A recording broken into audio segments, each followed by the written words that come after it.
Do you look tired even after a good night's sleep? Are people constantly asking you if you're stressed and why you look so dull? You realize that the actual reason behind is not really the pigmentation around your eyes, but it is because of some volume loss in the under eye area. Tear trough deformity is a medical term that we use when somebody has hollowness in the under eye area.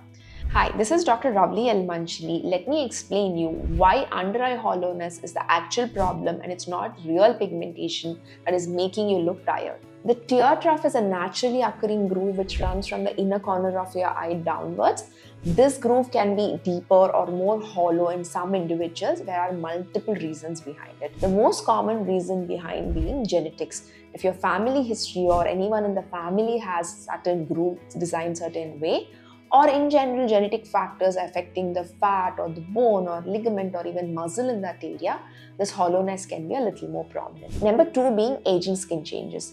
Aging can affect your bone, it can affect your fat, it can affect your ligament, and when we tend to lose the volume here, automatically this groove looks even more prominent. Number 3 being drastic weight loss. When you lose weight all of a sudden, you tend to lose the under eye fat patch, the support to the under eye area is gone, and this hollowness looks even more prominent. And some other factors which might worsen this tear trough is your lifestyle, smoking habits, and how well you maintain your skincare routine. So will lasers work for this tear trough deformity or volume loss? Or will certain creams improve the hollowness? Or is there a procedure that we can do to fix this? Yes, there is a procedure we can do. But firstly, we need to understand this is actually a hollowness and not really pigmentation.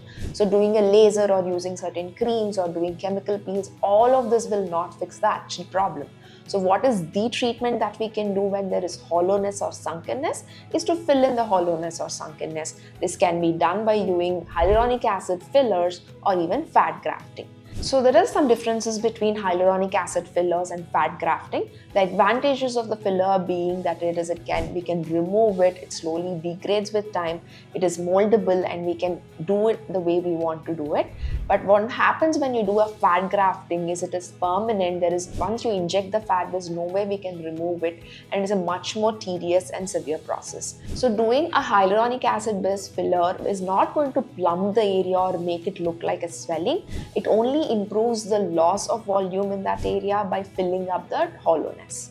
So when you choose a hyaluronic acid filler for your under eye areas, you and your doctor can decide what are the desired results, what are the advantages, what are the disadvantages. So also the trick here is if you do these injections over a series of time and not all at once, the results are much more gradual and the transition seems very natural.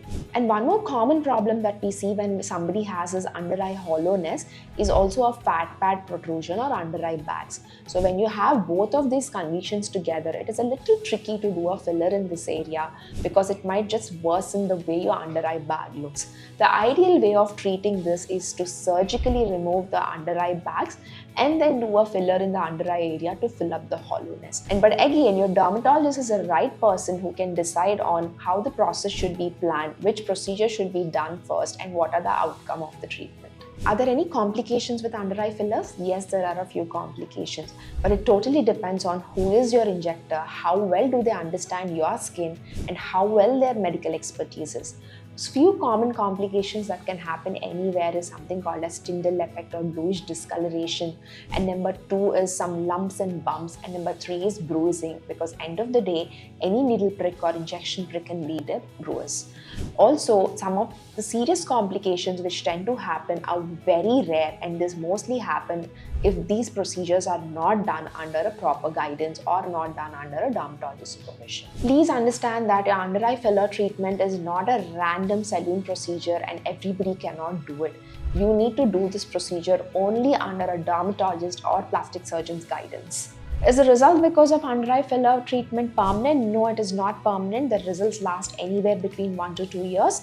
When you do it under proper guidance, the results are natural, but it's not a lifetime solution and you might need maintenance treatment later on. Tear trough deformity is a structural aging change in your under eye area, but this is a problem that can be fixed with a very simple procedure.